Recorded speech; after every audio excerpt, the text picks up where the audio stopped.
जय गुरुदेव, जय गुरुदेव। जय गुरुदेव नाम किसका, प्रभु का प्यारा नाम। जय गुरुदेव। परम पुरुष, परम धनी मेरे स्वामी जी महाराज के चरणों में कोटि कोटि मेरा प्रणाम। और यहाँ पर जितने भी सत्संगी भाई बैठे हैं उन सबको सादर जय गुरुदेव। आज का दिन बड़े शुभ है। स्वामी जी महाराज की दया से आप लोगों को दर्शन करने का मौका मिला। आप लोगों को दर्शन करके मैं धन्य हो गया। यह शरीर आज रहे कि ना रहे, लेकिन जो मैं कर्म करूँगा वो सदा के लिए इस संसार में रहेगा। इस संसार के दो हिस्से हैं, एक है भौतिकवाद और एक अध्यात्मवाद। मनुष्य को दोनों हिस्से उनके भाग में मिला। मनुष्य चाहे तो संसार की सुख कामना भोग सकता है,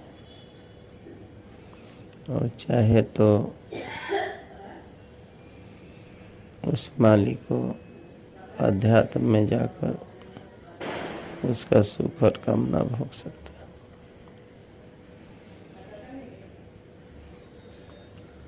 संसार में जब जीव आता है, कैसे आता है और कैसे यहाँ से चला जाता है, इसके ऊपर आज तक कोई विचार नहीं किया। और जिसने विचार किया उसकी सच्चाई वहीं तक रह गई जिसने पाया। विचार करके जिसको ये सारी प्रकृति का गुण अवगुण मालूम चला, जब वो संसार में इसको देने के लिए, बताने के लिए जब अपनी मुख को खोला, तो जीव अंधकार बस उनके शरीर को पूजा करने लगे, उसके पाँव को धोकर पीने लगे, उनके बाहर की सारी क्रियाएं को खुद करने लगा। लेकिन वो कैसे इस रास्ते पर आया, कैसे वहाँ जाकर इसको पाया, कैसे देखा, इसकी खोज नहीं की। न उनसे इस पर तर्क वितर्क किया कि आप यहाँ आए और पहुँच गए तो मैं भी सोचूं और मैं भी इस जगह को जाऊं, मैं मिलूं। इसका खोज किसी ने नहीं किया। जो भी कर्म किया बहुमुख किया। बहुमुख कर्म से मनुष्य को अध्यात्मवाद नहीं मिल सकता, भौतिकवाद मिल सकता। जैसे जो काम आप कर रहे हो,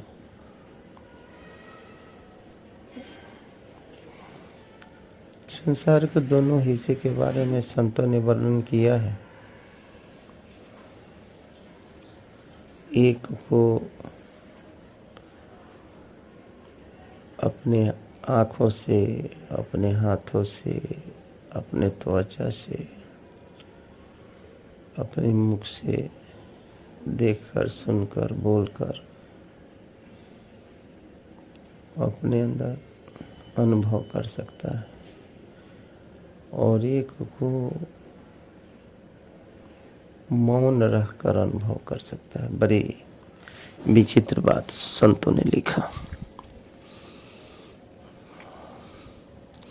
एक को मौन रखकर, मौन के मतलब चुप होकर, वहां न कोई बोली है,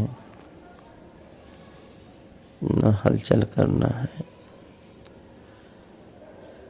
न उसके लिए भाग दौड़ लगानी है। ऐसे महात्माओं ने कहा। लेकिन आप इस पर विचार करो, नजर दौड़ा और देखो,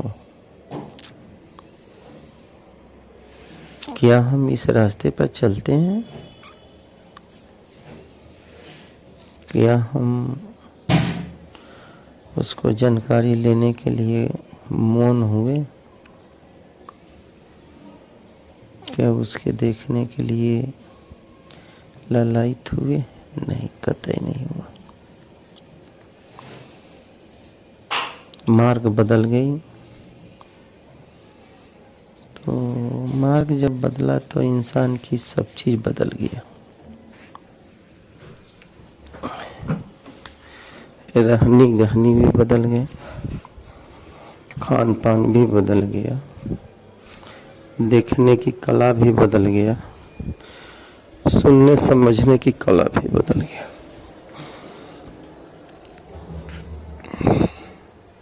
फिर इसको कैसे ला सकते हो?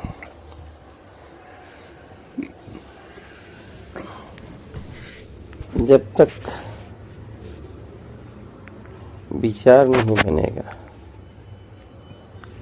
तब तक नहीं आ सकता है। और वो विचार क्या है? वो विवेक ज्ञान को कहते हैं। अपने अंदर उसकी अनुभूति करना। किसी को कहे हुए बातों पर ध्यान दो, वो क्या कह रहा है, तो जाकर कुछ न कुछ हासिल हो सकता है। लेकिन इस संसार की चकाचौंध जिंदगी में उधर लोग मुड़ता ही नहीं है। नहीं मुड़ने का एक और कारण है कि जब से मैं इस धरती पर आ रहा हूँ, जा रहा हूँ, तो मुझे कोई ऐसा ज्ञान देने वाला नहीं मिला। अगर मिला रहता तो उसी समय चल जाते। तो संसार की हर क्षेत्रों में मार्गदर्शक की जरूरत पड़ता है। खेती के काम करो तो वहाँ भी जो खेती की जानकारी पहले कर चुका है उससे पूछनी पड़ती है, जानकारी लेनी पड़ती है। दुकान की काम करो तो वहाँ भी जानकारी लेनी पड़ेगी। कोई गाड़ी चलाना, बनाना, उसकी भी उस्ताद, उसको भी जानकार के पास जाना पड़ेगा। बाहर के जितने भी कामें हैं उसको हासिल करने के लिए गुरु की, उस्ताद की जरूरत होती है। ये भौतिकवाद काम के लिए, वैसा ही अंदर एक अध्यात्मवाद है, उसके लिए भी जरूरत पड़ती है। ये बड़ी सूक्ष्म मार्ग है। वो मार्गदर्शक कैसा होना चाहिए? जैसे बाहर का कोई काम करने वाला इतना जानकार है, वो तुरंत बता सकता है कि ऐसे करो ऐसे करो। वैसा ही अंदर वाला भी उस तरह के जानकार होना चाहिए। फिर आपको अंदर का ज्ञान मालूम होगा, जिसको आप आंख बंद करके देखो तो अंधेरा मालूम चलता है, और बाहर आंख बंद कर देखो तो बाहर भी अंधेरा मालूम चलता है। तो अंदर तो अंधेरा है, बाहर भी अंधेरा है। बाहर की आंख खोली है तो बाहर का उजाला दिख रहा है, वैसा ही अंदर का कोई मार्गदर्शक वो पर्दा हटा दे तो आपको अंदर का उजाला दिखाई देगा।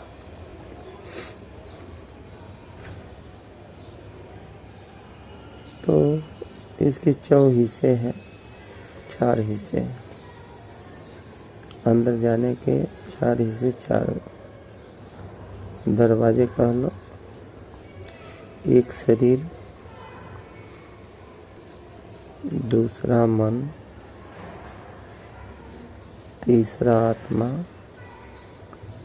और चौथा सूरत। ये चारों को एकत्रित करके इस शरीर का निर्माण किया गया। चारों इसके अंदर विद्यमान है।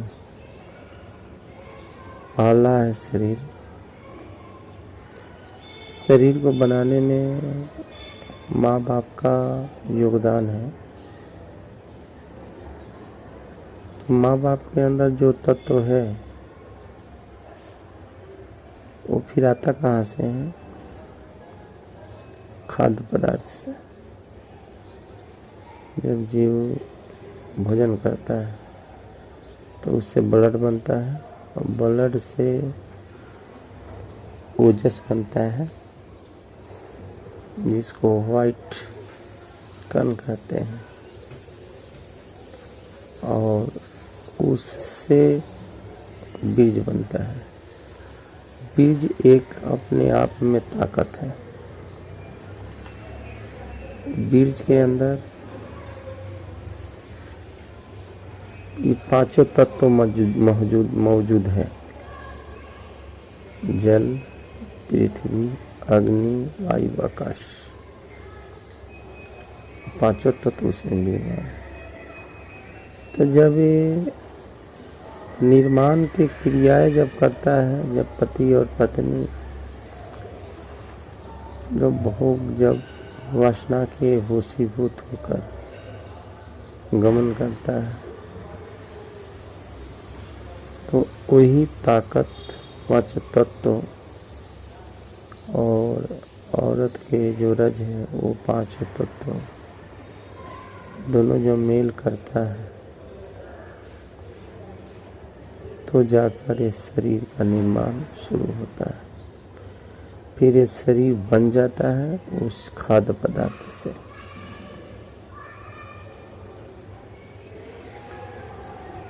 फिर इसके अंदर जब शरीर बन गया तो इसके अंदर 3 हिस्से और आते हैं, जिसको मन कहो, आत्मा कहो, सूरत कहो। फिर ये शरीर में आ जाता है, डाला जाता है। फिर जब ये तीनों चीज और शरीर बन के तैयार हो गया, फिर इसको बाहर निकाल दिया जाता है।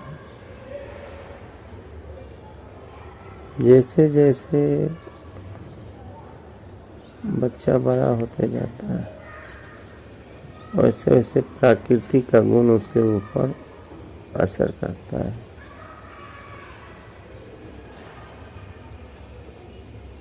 तो उस पीरियड ये जिधर चाहे उधर जा सकता है। परमात्मा ने इसमें जो 3 हिस्से हैं, मन और आत्मा और सूरत, ये शरीर के अंदर डाला गया। तो ये तीनों निकल कर बाहर जाना चाहता है, तो मन कहाँ खोज करता है? मन नई नई चीजों में खोज करता है। कहता है मेरा यहाँ कहीं वास है क्या? जैसे संसार में देख लो, हर इंसान के अंदर फितरत है, वो बाहर की तरफ दौड़ेगा, गाने सुनेगा, आवाजें सुनेगी, क्लब में जाएगा, अच्छे भोजन में तलाश करेगा, अच्छी मकान में तलाश करेगा, कोई मठ मंदिर में जाएगा। ये मन का संकल्प विकल्प है, क्योंकि उसी से ये तैयार होकर आया, तो ये अपनी तलाश करता है। फिर आत्मा पर चले, वो कैसे बना? वो प्रकाश से बना हुआ, लाइट से। वो भी अपनी तलाश हर समय खोज करते रहता है प्रकाश में। फिर उसके ऊपर चले आओ, सूरत। सूरत बना है आवाज से, तो वो भी अपनी आवाज की तलाश करता है। यानी सब खोज कर रहा है अंदर, लेकिन मुख्य द्वार इसका शरीर ही है। शरीर से ही ये अलग हो सकता है, जाना जा सकता है। तो ऐसा कोई महात्मा जो शरीर से अलग हुआ हो, वही इस शरीर से अलग कर सकता है मन को, आत्मा को और सूरत को। अगर मन को शरीर से अलग किया है कोई महात्मा, संकल्प विकल्प से दूर हो चुका है, उसके पास से जाने से आपकी मन की शांति हो जाएगी, मन अलग हो जाएगा, संकल्प विकल्प करना चालू कर देगा। लेकिन आपकी शांति नहीं मिलेगी। शांति तो आत्मज्ञान में, फिर भी खोज जारी रहेगा। कोई आत्मज्ञानी पुरुष मिल गया जो वहां तक खोज किया हो, जिसको आप ऋषि कहते हैं, तो जब वहां तक आत्मज्ञानी जो मिल जाए तो वहां तक पहुंचा देगा, उसकी खोज बता देगा। तो आत्मज्ञानी दो दशा से निकला हुआ रहता, मन और शरीर की दशा से। और मन के ज्ञानी शरीर से निकला हुआ रहता है, और शरीर का ज्ञानी सिर्फ शरीर में ही रहता है। तो तीन ही से निकल गए, और चौथा आ गया आत्मा। तो ये चौथा पूर्ण ज्ञानी कहा जाता है। ये शब्द ज्ञानी होता है, शब्द का ज्ञान उसको प्राप्त रहता है, इसे शब्द ज्ञानी कहते हैं, संत कहते हैं। अगर ऐसा कोई महापुरुष मिल जाएगा तो आपको तीनों से निकाल देगा। तो संसार में मनुष्य को शब्द ज्ञानी महापुरुष के पास जाना चाहिए, उसकी खोज करनी चाहिए। आत्मज्ञानी वाले भी ये संसार में आते जाते रहेंगे, मन ज्ञानी वाले आते जाते रहेंगे, शरीर ज्ञानी वाले आते जाएंगे। जगत गुरु जिसको कहते हो, शब्द ज्ञानी नहीं, ये शरीर ज्ञानी है, जिसको जगत गुरु की उपाधि देती है। यानी शरीर निरोग रहेगा, जो कराएगा साधना कराएगा, शरीर के बारे में ज्ञान देगा। मन का ज्ञानी जो है विद्या पढ़ाएगा, चंचलता लाएगा। और आत्मज्ञानी है, वो सुमरन कराएगा, यानी भगवान के बारे में बताएगा कि कोई ऐसा परमात्मा है जो सृष्टि को चला रहा है। वो कहेगा प्रकाश है, लाइट है, उससे सृष्टि चल रही है। और शब्द ज्ञानी जब मिल जाएगा तो वो कहेगा कि ये है तो, लेकिन ये काम का नहीं। फिर वो ज्ञान देकर वो तीनों को छुड़ा कर शब्द में विलीन कर लेता है। तो इस शब्द से ही सृष्टि की रचना हुई, शब्द से सारा संसार बना है। तो हर मनुष्य को अपने सुख सुविधा के लिए, अपने घर जाने के लिए, अपना जो घर है वहाँ जाने के लिए शब्द ज्ञानी महापुरुष की खोज करना चाहिए, चाहे उसके लिए पूरी जिंदगी ही क्यों न लग जाए, खोज जारी रखना चाहिए। ऐसे महापुरुष अगर मिल जाएगा, कभी मिल गया तो आपको दिन महीना साल नहीं लगाएगा, तुरंत आपको उसे आभास करा देगा, अनुभव करा देगा। तो मनुष्य को यही विचार अपने अंदर रखना चाहिए और अपने संसार रूपी नियम में बैठकर संसार की सुख भोगना चाहिए और जब सुख भोगते भोगते खत्म हो जाए, जाने की तैयारी, तो उस आत्मज्ञानी और उस शब्द ज्ञानी गुरु की खोज करनी चाहिए, जो इस संसार से सुखी होकर चला जाए। ऐसी तलाश मनुष्य को करना चाहिए। यही दुनिया के तजुर्बा है, यही दुनिया की सारा कार्य है और इसी को आना जाना और ज्ञान होने के बाद मनुष्य धरती पर आता जाता नहीं है, वो पूर्ण परमात्मा बन जाता है मनुष्य रहते हुए। तो वो देखने में मनुष्य रहेगा लेकिन मनुष्य नहीं, होलिंग सोल सृष्टि का निर्माता बन जाता है। ये थोड़ा सा शब्द मैं आप लोगों को इस शरीर के बारे में बताया। अगर आप लोगों के पास ये ऑडियो जाएगा, अच्छा लगेगा तो लाइक कीजिएगा, सब्सक्राइब कीजिएगा और बेल आइकन को दबाकर छोड़ दीजिएगा ताकि आगे कोई ऑडियो बने तो आप तक पहुंच जाए। जय गुरुदेव।